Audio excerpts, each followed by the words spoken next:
So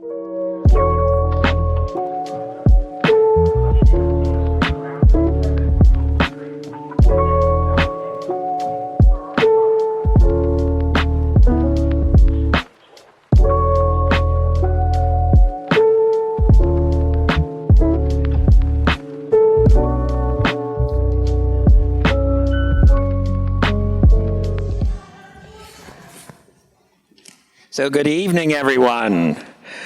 Welcome. My name is Rob Richter, and I'm Director of Arts Programming here at Connecticut College. And I'd like to take a moment on behalf of the college to acknowledge the land we currently occupy and honor the native peoples who were its first inhabitants. Specifically, we honor the Mashantucket Pequots, the Eastern Pequots, the Mohegans, and other nations who are indigenous to Namiag, now called New London, and the land surrounding coastal Algonquin, also known as Long Island Sound. This season, we're celebrating the grand reopening of the AITHY Center for Performance and Research here at Palmer Auditorium. And we're excited to bring outstanding array of artists to the AITHY Center this year. And we hope that you'll join us for a number of events here. But tonight, we have the third in our series of the Talking Artists in collaboration with the Connecticut Office of the Arts. And let me introduce Colton Harris from the Connecticut Office of the Arts. Thanks so much. Hello, everyone. Welcome to The Talking Artists. My name is Colton Harris, and I'm a program manager at the Connecticut Office of the Arts. And the Connecticut Office of the Arts is our state arts agency that's really tasked with inspiring a culture of creativity across Connecticut. This means funding the arts. That means making it accessible to all. And this is the reason for which the Talking Artists series was conceived. So often, as creators, as people, we get very much isolated in our journey, wondering, does what I have to say matter? Where can my creativity or my art take me? And that isolation really inspired us to want to create more space for community conversations, to hear directly from artists who are maybe at a different point in their journey, to offer you some hope, some inspiration, some vibrancy, to just hear other people's stories. For we believe that the more we share stories, the more life we give to one another. Because at the Talking Artist series, our focus is not just on how to make a living as an artist, but how to live. And so with this, we want to welcome you to this conversation. We're really excited about this one. Tonight, we're going to be blessed with a conversation between cultural producer and the host of The Talking Artists, Juanita Sunday, and our guest, Laura LiPuma. Laura LiPuma is an art director who spent a bulk of her career working at Warner Brothers Records, specifically on the projects of the legendary Prince. And so the conversation tonight is going to walk us through her journey, her story. How in the world do you become the art director for the Purple One? Well, with that, let's find out as they make it rain, Purple Rain. Let's give it up for Juanita Sunday and Laura LiPuma. Hello, welcome everyone. Thank you for joining us for the third episode of season 2 of The Talking Artists. I'm so excited to have you here with us, Laura, all the way from Nashville, so welcome. Thank you so much, and thank you guys for coming. I really appreciate it. Yeah, so you've had such a wonderful, long career, but we're going to start from the beginning. So can you talk a little bit about your initial and early influences in music? Well, I am one of 7. I'm from a large family. And in a large family, I happen to be almost in the middle. So I call it really secondhand smoke because you're getting all this influence from the older siblings that you would never get otherwise. Right. So when I was 8, my sister Diane happened to be at that age when Beatlemania came into existence. This was 1963. So Beatlemania is happening. I'm 8 years old, and I'm watching mayhem I'm watching women go wild, young girls go wild. And from that moment, I realized just how powerful that was. Yeah. Like, what's going on? I'm 8 years old. So when I turned 9, my mother said to my sister Diane, Laura's birthday's coming up. Why don't you take her to the Beatles concert? So little did my mother know. Right. I mean, what she was starting. Plus, it was at Cleveland Stadium. So at 9 years old, I go to see the Beatles. Now, I don't remember seeing the Beatles. Right. But I will never forget. I mean, it made an imprint on me. Yeah. The frenzy and the power of music, and then to back all that up, it was the Beatles. Right. So and the Beatles put out one record after the next almost every year. They were putting out another record and another record. And then in the middle of the Beatles, here comes Motown, James Brown, and it was just such an golden explosion. time, yeah. It was an explosion. So I'm like, oh my God, it permeated the house, and music was our entertainment. Because, in a family of 7, you can't get a ride anywhere. You're on your own, and you make up your own entertainment. So for us growing up, and for me personally, I was, that was everything. That was everything. So that's kind of what started, what I assumed really for everybody, that everyone would have that kind of passion, for music. So outside of music, what was your relationship with just art in general growing up? Oh, that's another funny story, because family of 7, so I was kind of the observer. Like, there's a lot of strong personalities in my family, and I would just kind of be the observer, like, in the corner, and I was always doing some kind of art, whether it was always sketching, and no one else did. Like, I was just that quiet kid. And just whatever I could find. I mean, I would go around, this is crazy, but I remember looking at, I don't know if you guys remember the TV Guide, like back in the day, and I would take the TV Guide and like, oh, I'm gonna make like monster faces out of all these. So I would just like turn eyes into eyebrows and draw, I mean, it was crazy. So, I'd go find rocks and paint them. I would look at shadows. I don't know, what's that song? I was born that way. So it was very it just is who I was. Who I was, And so you mentioned to me that you made the choice to go from Catholic school to public school. What impact did that have on you in that time? Yeah, that was big. Because, again, you kind of follow suit. Like, all your siblings go here, and you go where they go, and this and that. So I had gone through 8 years of Catholic school and then into high school. It's like the nuns, the Catholic, it could get pretty intense.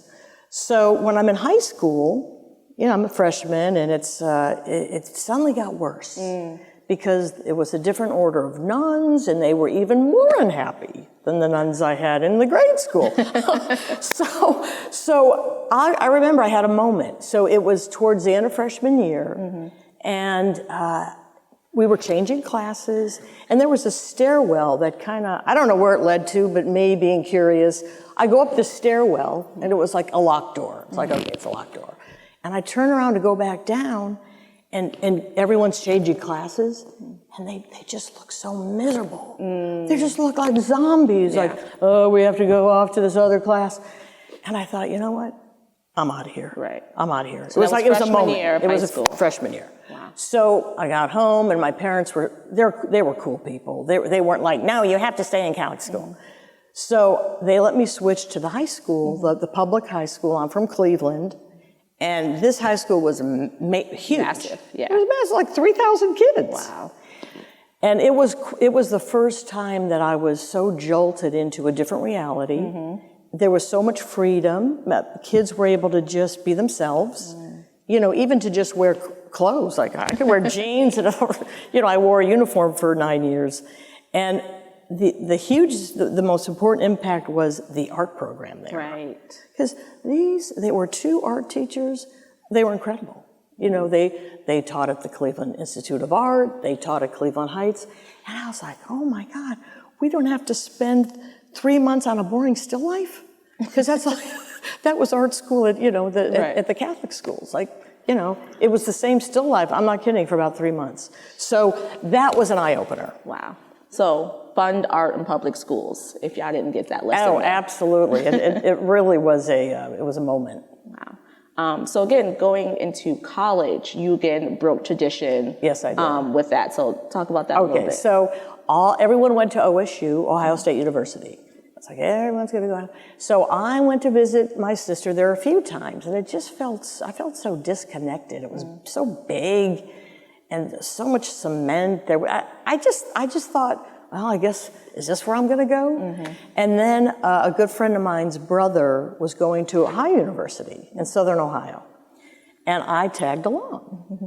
And I'm telling you, I walked on that campus, and it was a magic moment. It's like, oh, it's beautiful. You know, and I went home once again. I'm like, hey, Mom and Dad, I'm starting to see a can I pattern go to OU? Yeah. Can I go to OU? They had no problem with it. Yeah. So I was lucky. It was one of the best moves I ever made in my life. Mm. So, all right, you're in college now. How did you come to graphic design? How did you find that path? I'm telling you, I've had a lot of aha moments. Mm-hmm. Okay, so I'm a freshman. It's like, all right, okay, I can draw somewhat. Right. I'm a pretty good artist. And even back then, I just always felt, I want to work. I want to like I watched my older sisters like going off, get married. They were so young. I'm like, no, that's not going to be me. So I thought, what am I going to do with art? You know, I just didn't know how to make a living. And I didn't even honestly feel like I had the personality of an artist. And it never resonated like it should. Can you talk about that a little bit more? What do you mean you didn't feel you didn't have the personality of an artist? This is something we talk a lot about in this series, where people who are artists, you know, still don't claim it yet. Like there's that moment where a lot of us creative folks have that time when we're like, you know what? No, I am an artist. I'm going to claim this, you know, because there's always that disconnect with people when you think to be an artist, you have some certain quality or traits or training to be able to claim that. And most of us are artists, you know? Exactly. Everyone has something creative inside. Everybody does. But that's a good point, because for me, it was more about, I mean, I knew I was a creative person. Right. I was that way my whole life. But for me, it was more the process. Like, you know, I'd be trying to do a painting, and I just felt it didn't get to my soul. Okay. Didn't get to my soul. It's like, you know, it's like, oh yeah, I would get hung up on the technical, and it just didn't, you know, I could sense the difference with people that it did get to their soul, because they didn't want to stop painting. So how did graphic design get to your soul? You know, so I'm thinking, oh, what am I going to do? And I thought, maybe I'll do architecture. And they had a program there, but, you know, that intimidated me with the math and, you know, all that stuff. And then they decided, no, we're going to get rid of, they didn't have enough students. So they got rid of the program. I'm like, okay, no more architecture. So this one day I'm walking around, it's beginning of spring quarter, and it was so wonderful there because there was one building called Siegfried Hall, and it had all the arts, except for dance. And it was just it was so booming with like printmakers, everything you could imagine. Yeah. So I'm walking around the building one day, and lo and behold, I go up to the 4th floor, and I was hardly ever on the 4th floor. It was the graphic design floor, and I don't know why I didn't go up there more often. So I was like, oh wow, there's a senior graphic, what's graphic design? Right. I didn't even know what it was. I walk into it was the senior show, and it was that moment. This is it. I have found what I could do and make a living. Yeah. You know, like book covers, and you know, I was the weird 4th grader. Like, yeah, what book report are we going to do? I'm going to do the cover. Right. And I remember spending hours on, you know, drawing Brazil, and my teacher's like, you don't have to do a cover. I'm like, oh, I want to do a cover. Right. So it was just kismet. It was like, wow, okay, this is it. That's beautiful. So what do you think makes good graphic design? The big challenge with graphic design is it's so commonplace because it's everywhere. Right. Graphic design is everywhere. When does it become art to you, do you think? You know, honestly, that's a big challenge because for me, graphic design becomes art when you're looking at like a beautiful poster about a band or a dance company or but when you get into the world, most of the time I'm looking around going, why is it so boring and ugly? Yep. I mean, just signage in general. Right. It doesn't have, why does it have to be that font? Like, it just, I think over time, you've got committees, you've got 10,000 people's opinions, and then that reduces it down to boring. Right. Formulaic, just. Formula. Yeah. Formula. So if you're lucky enough to get in a field in graphic design that deals with creative, then the sky's the limit. Yeah, no, I agree with that 100%. My background's in digital media and design from UConn, and so did some work a lot in like digital marketing and digital media strategies for business. And so there's so many obviously ways you can go with that, but I'm like, I can't design or market for something that's just boring. Like I can't go into a corporate and design their flyers. Like that's no. But if I'm doing a website for my friend who's a music artist, or making posters for exhibitions, like that where it connects that design with art, with music, is where I find it's fun. Exactly. And then you can be more creative with it, and like you said, break from that formula and then actually create something that's visually interesting and engaging and all of those things. And I think in today's graphic design programs, I'm not even sure that it's a straight up graphic design programs anymore. It might be like multimedia or graphic design is now part of like the website and all these other things, which is fine. And it's and this is why I tell people, they're like, you're a graphic designer. I'm like, no, I am not. I'm a digital media designer. I'm a digital, creator. Graphic design is its own discipline. It's and I try and explain this to people, they don't get it. They're like, you're a graphic designer. I'm like, I will never claim that title because I have too much respect for people who are graphic designers. It's a whole different field. Yeah. And back in the day when I was studying, typography was very. I mean, that's a whole class in itself. It is. It's an art. Yeah. Good typography. There's nothing like it. Yeah. So wonderful. All right. So we're graduating college now, and you decide to move out to LA. How did you come about making such a huge decision like that? Coming out of college. Well, because going back to the passion for music. And spending, years and years staring at album covers and then sneaking into my brother's room and looking at his album covers. And I was obsessed with album covers. And I loved music. So I'm like, oh, I know. I'll go do album covers. I love that you made that connection. Like most people wouldn't even think about that. Like you have your graphic design, you have your skill now, but then finding that thing that you're passionate about so you can apply it. I'm telling you, it was tunnel vision. And my parent, at the time, I mean, we're talking 1977. Yes, I'm dating myself.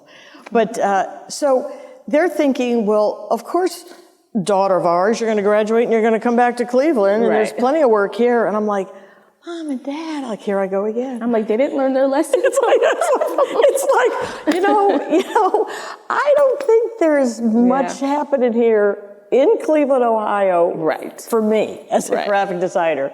So to add to that also, I have an uncle, was very successful in the record business. Okay. And he was a big producer. Tommy LiPuma, oh my gosh, he was one of the best. And, big Italian family. Everybody wants to go out see Uncle Tommy. Oh, go see Uncle Tommy. He'll take care. So I thought, well, I can't rely on my Uncle Tommy to get me a gig at a record company, but, maybe he could introduce me to some people. And so that helped going out because he was such a great guy. And he's like, hey, you could stay with me for a while. And then I had an aunt who was like, sure, you could. So that really helped. Yeah, You know, absolutely. like, that's scary. Yeah. It's like, I'd be the first one to say, I'd be terrified just going out without relatives. Without that support. Yeah. Yeah. So I get out there, and of course, Tommy is so gracious, and he's like, babe, you know, I'll do whatever I can, but, you know, I said, Tommy, I understand, I'm young. Like, I'm not expecting any. So he got me in, I made a round with all the labels when I first got there, and I was such a fish out of water. I was so green. I was right out of college. Yeah. I go in with my college portfolio, and they were all so nice. Yeah. But this one woman in particular, she was at CBS Records, and she was kind of full of herself. You know, she was like Miss Big in the Pants, and she looked at my work. I was like, it's okay.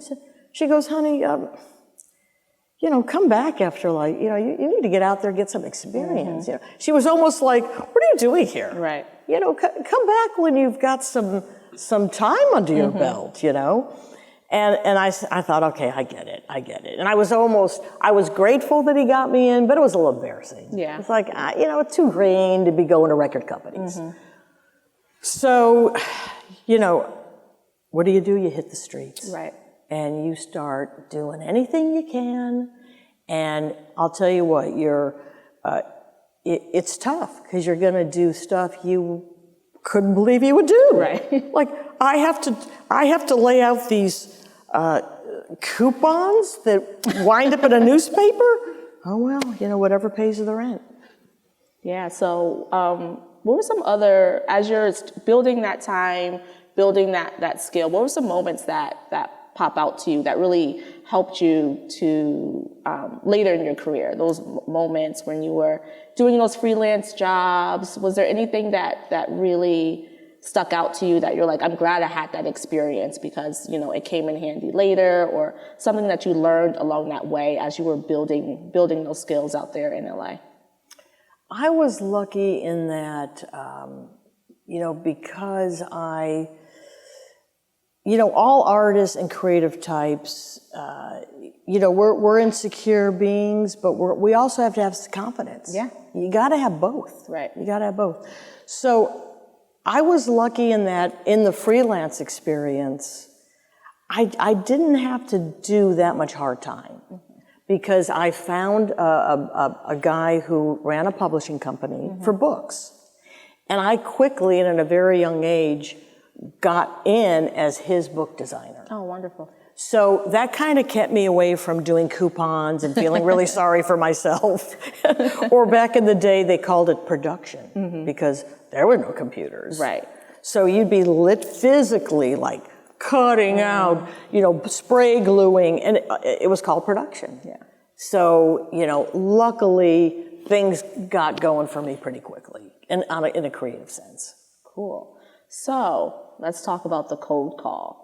You end up cold calling Warner Brothers. Okay, so this is 5 years later. Right. About, 5 years, give or right. take. The woman was right. Right. And I'm like, okay, you know, the Rosebud book gig, it was good, Right. you know, and I had fun doing it, but You knew what you came out there for. Yes. Plus, the owner was crazy. I've worked for a lot of crazy people. I don't know why. I've had a lot of crazy bosses. Yeah. Okay. This guy, as it turns out, you know, wasn't paying his bills. So I designed this beautiful logo, and it's hand painted on this glass door we had next to the office door. And one day I go to work, and someone had come in and smashed the window. Well, it turns out he wouldn't pay the guy. And that was my cue, like, you know what? This guy is like, you know, my paychecks were bouncing. So it's like, it's time. It's time. Yeah. Okay. So I thought, you know what? I'm not going to go back to Uncle Tommy. Great guy, and he would have been happy to help again. Like, no, I'm not going that route. So I'm like, okay, what label do I want to work for? Warner Brothers. Cold call. I never thought I would get the art director on the phone. And he answered, you know, he's like, hey, you know, and I was like, Right. So I said, just wondering if you guys have any freelance, or like, I didn't even expect it. He goes, Right. he goes, oh my God, hey, now I actually have to talk to someone. He was so nice. And he's like, come on in. I always look at portfolios. So it's like, oh my God. So I go in, and I had I had 5 years under my belt. Yeah. So I felt better about it. And I show him my book, and he's like, hey, well, I'll tell you what, let me give you, I'm working on this album cover right now, and I'm gonna, can you do some logos for me? So he immediately gave me some work. I'm like, oh my God. So like that, pressure's on. So I'm like doing the logos, and I go back he really liked them. And then he gave me another job, did the same thing, and I went back. And when I went back the second time, he goes, Laura, you're not gonna believe this. One of our designers is about to leave. She's moving to San Francisco. Look at that. And he goes, we're going to have a position available. And again, it was like I just have had these aha moments. And I'm like, and he goes, look, I would love to consider you for the job. You'll have to interview with several other. And I was stunned because I never had to call any other label. Right. And I saw he had two bosses. And then I had to see somebody else. And so basically, the two creative directors said to Simon, who was the senior art director, they said, Simon, it's up to you. You make the decision. And he hired me. Wow. Which really changed my entire life. That's amazing. I know. It was unbelievable. I don't even know if companies even take cold calls anymore. No, believe me, they don't. They don't. They don't. But I do have to say, in my experience, sometimes just reaching out to someone, whether it's an email, you just never know. And I think where you said that sometimes it takes that little bit of confidence just to get out there and try something, and you never know where it's going to lead you to. I am living proof. You do not know. You do not know, and you might as well take the chance. Right. All right. So now we're getting there. We're turning these dreams into reality. Oh my gosh. We're at Warner Brothers. We got the full-time position, and then Purple Rain. How does that come about? I'm telling you, this is the biggest. It's just that unbelievable right time, right place. Okay. So being the new kid at Warner Brothers, it was a hard start. Yeah. Okay. I was a little out of it. It was kind of cliquey. Like there was this little group that it was not a big department, and I'm like, here's little old me, the new girl, and I was real disappointed. I hate to say I was disappointed because they could have been nicer, they could have been more friendly, and I just thought again, it's like you have to just sometimes put the blinders up, and keep going. And it's like I think there's no way I'm leaving here unless they ask me to go. Right. So over time it got a little bit more comfortable. But so about a year in, and of course the new person gets everything no one else wants to do. The boring country Christmas, or like this or that. Goes to the So I was not doing very interesting work. Right. But I expected that. But then every once in a while. I got this single. It was a Prince single. It was Let's Pretend We're Married. I'm a huge Prince fan, so I'm like, oh my God, they're giving me the single from 1999.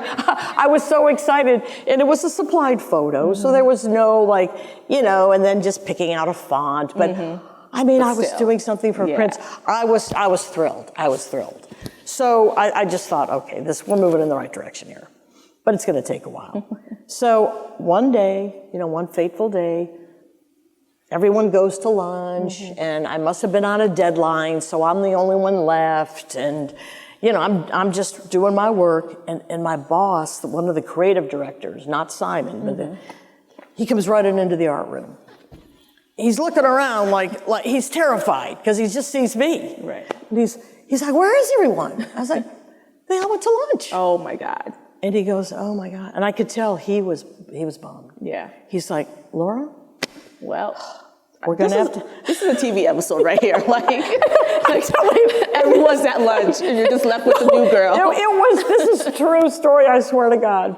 And he goes, "Well, Prince's office called, and he wants an art meeting, and you're gonna have to go because when Prince calls y'all, right? It's time to go. It's like get somebody there now." And I'm like, "What? I have to meet with Prince." I was like, oh my gosh. It was the most bizarre total ecstatic / terrified I think that I've ever felt in my life. Because it came out of the blue. Yeah.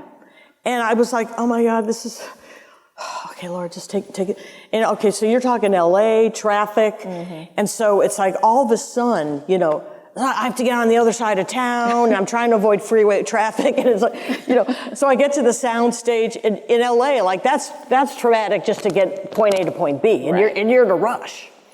And so I get to the sound stage, and you know, they happen to be working on the video for When Doves Cry. So I walk in, and no one knows that music, you know, and I'm like, oh my God, whatever that is, God, it sounds good.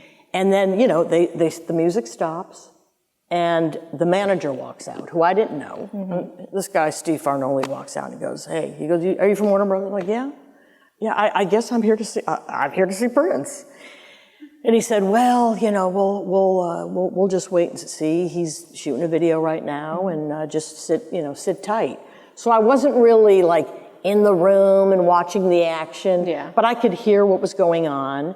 And all of a sudden, you know, the music stops again, and I hear this, like, you know, click, click, click, click, click, click, click, click, click, click, and walks Prince, like, and he's with, thank God he was with his manager. He's with Steve Arnold, and he goes, hello.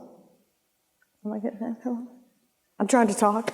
Hello. He goes, hello, I'm Prince.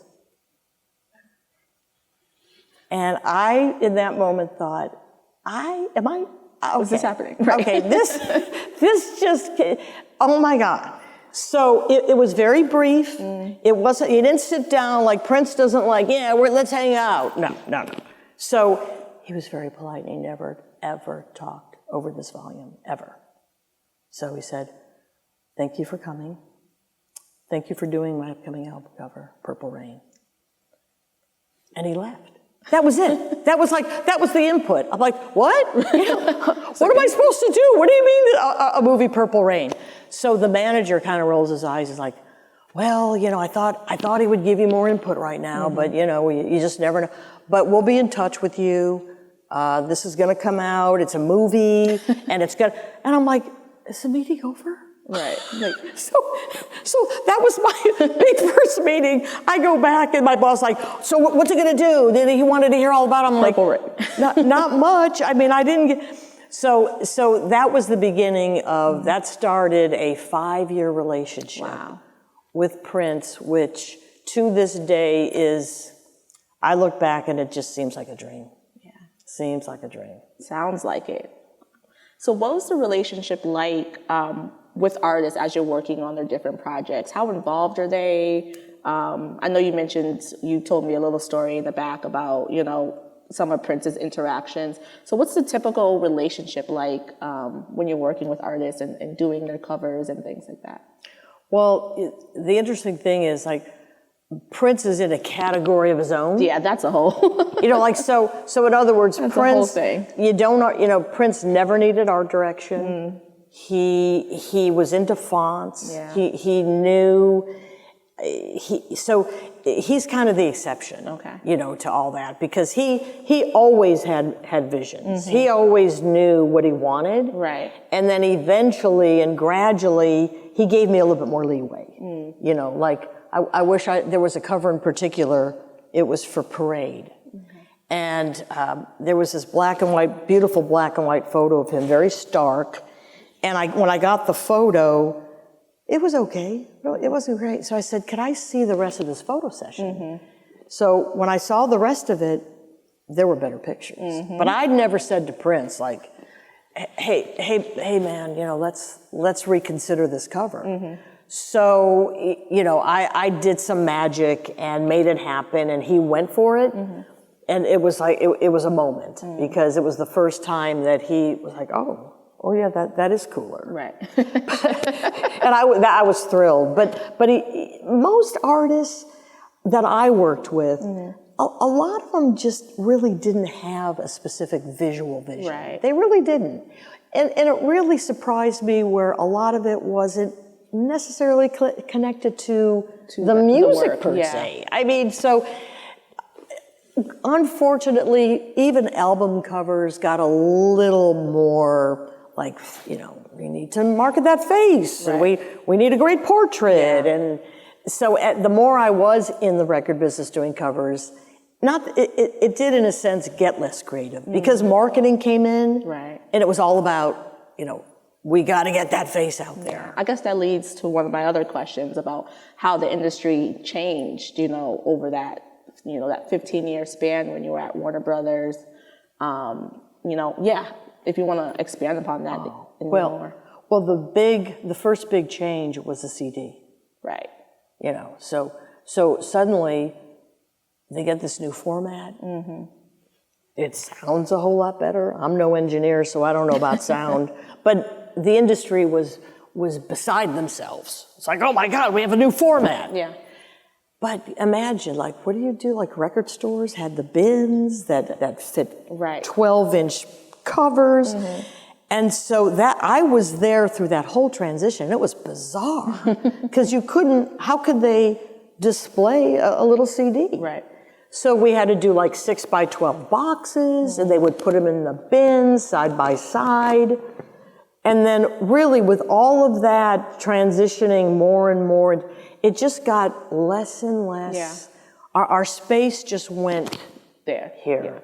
And it changed. It changed permanently. Absolutely, because I'm I don't see anyone mounting up CD covers, as art. The same way, album covers were art themselves. Exactly. Yeah. Exactly. Which dates back to the Beatles album covers. They were the first to do, something psychedelic or a little unusual, or why is that photo tilt? So all of that, I am so grateful that I was in the last generation. Right. Because I did. I barely got in, but I got in. Yeah.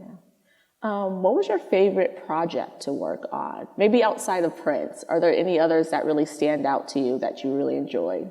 Well, the ones that stand out to me are they're very obscure bands. Bands that no one would know, but they were very artistic people. And a lot of times those covers were so exciting to do because that's what it's all about. Right. They didn't care to have their picture on the cover. And there were so many of those, and I loved doing those. Loved it. All right, so we're transitioning to promotion. So you're leaving LA. You have this opportunity for Nashville to work for their new country division. What made you think that was a good time to transition and take that promotion, that role? Yeah, it's a great question because, look, I was so embedded in Los Angeles. Right. All my friends were there. I had been there close to 15 years. So we're in an art meeting one day. The art directors, we had a meeting once a week, this big room, the round table, we're all sitting around. And the big VP comes in, creative director. He comes walking, he goes, hey everyone, just wanted you to know, Nashville is making money. The Nashville, and they want their own art department. They're sick and tired of us doing their covers. So I wanted to ask you guys first, if anyone here is interested, we're going to start an art department in the Nashville office. And from scratch.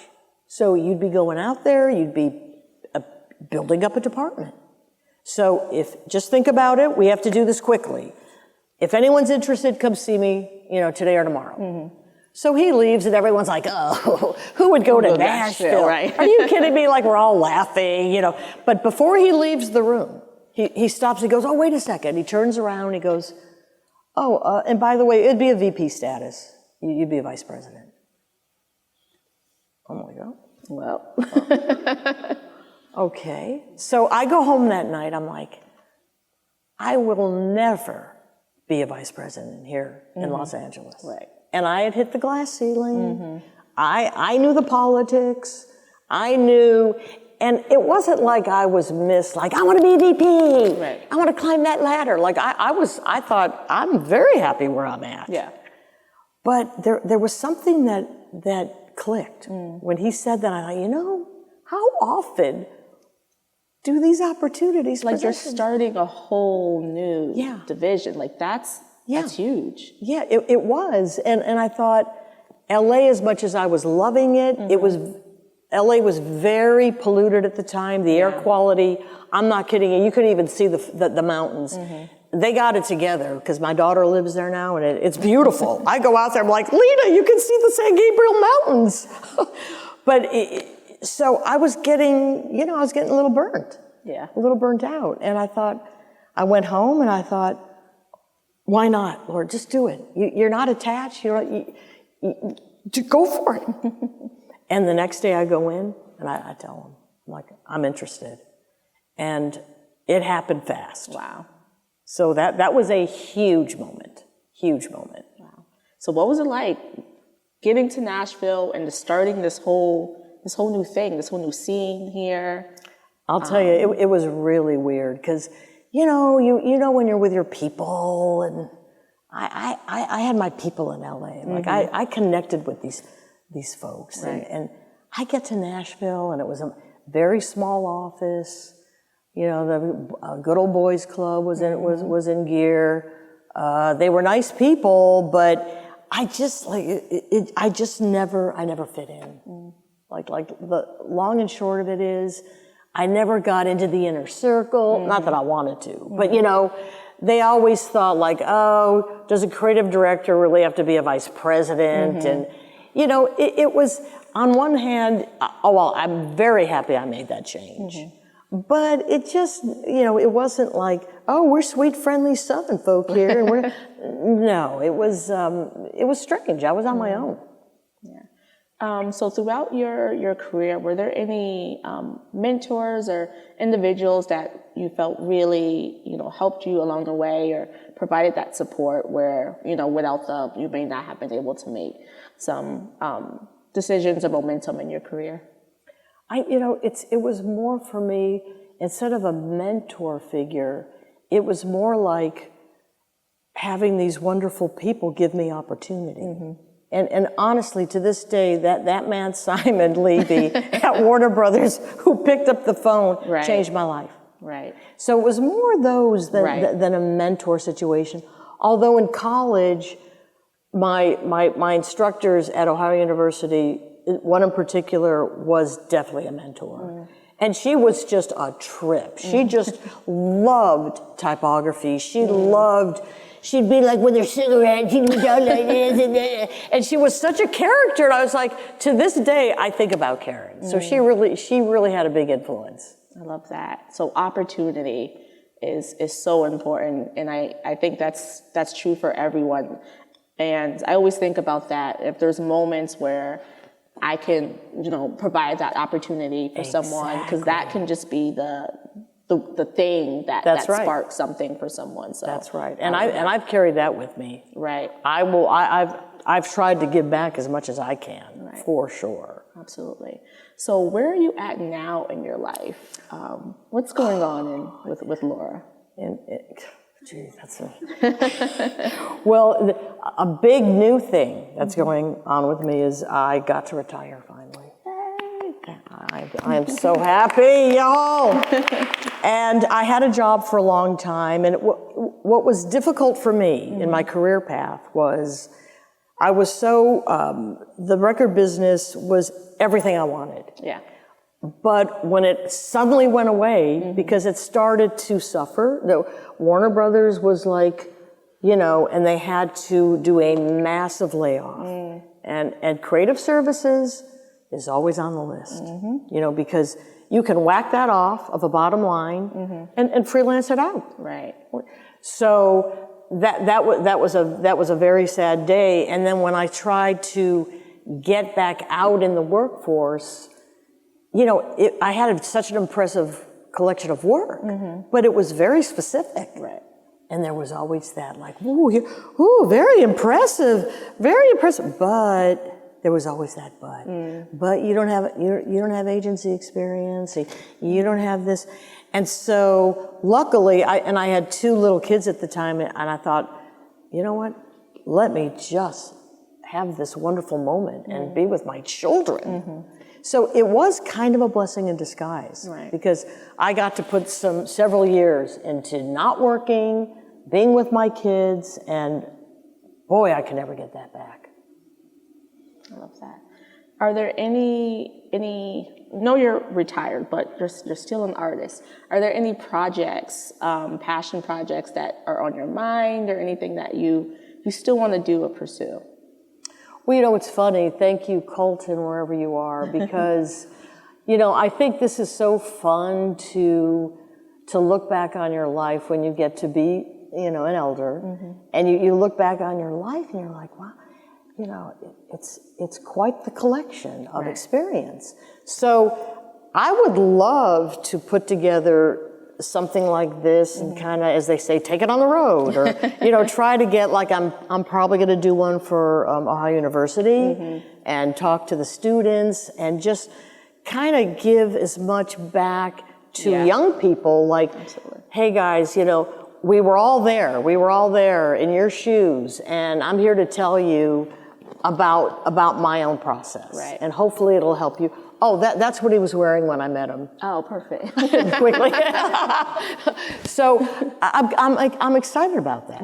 I think maybe that can come together, and I love animals, so I'm going to do a lot of volunteering, and I'm going to join like 2 exercise classes, and I'm just so happy to start my day with a walk in the woods, and you know, I'm in good enough shape to really like enjoy the rest of my life. That's beautiful. So what advice do you have that you want to impart on any young artists, students, or old artists, anyone who's, you know, pursuing their career? Look, like I said, you know, we're such complicated creatures, and it is very simple, like Colton was saying. It's very easy to get isolated. Yeah. And then you start to question yourself, and it's like why am I even thinking I can do this? And I'm here to tell you, I'm living proof. You can do it. Yeah. You can do it. You have to keep your head down, and you have to do the work. And you can't be afraid. You can't be afraid of rejection. Right. You can't be afraid of difficult people. You're going to get a whole lot of difficult people. Yeah. Trust me. You just keep on going. You keep on going, and you will have your ups and downs. It's not this trajectory. Right. You know, it's like back and forth and all around, and then you're like, wow, I'm glad I made that call. Oh my God, what if I hadn't gone to that gathering and I wouldn't have come across so and so? Yeah. So just get out there as much as you can. That's reasonable, you know, but don't let the doubt set in. Yeah. That's my big advice. Love that. One more question for you, Laura. Have you ever considered writing? And I asked this because I read her bio that she sent me, and it was so beautifully worded. What? Like the first sentence you said something about it was the smoke line. I can't recall. Oh yeah, the secondhand smoke. Yeah, but it was like the whole thing was just poetic, and I'm like, I saw your whole life in this visual, the way you wrote it. So. Yeah, have you ever considered writing? People have asked me that. And I that means a lot to me because, you know, I should take my own advice. Because I'm like, I'm not a writer. But I do like to, you know, fine tune the word, and I'm so happy you noticed the bio because I put some time into it. Yes, no, it's wonderfully written. Well, thank you. You've encouraged me. Yeah, I love that. Well, thank you so much, Laura. This was such a beautiful and inspiring conversation. And thank you all for joining us for this episode of The Talking Artist. Thank you, guys. Thank you. We will have time for questions and answers, so stay tuned. Give us a minute, and we'll have the mic, and you have your time to ask any questions to Laura.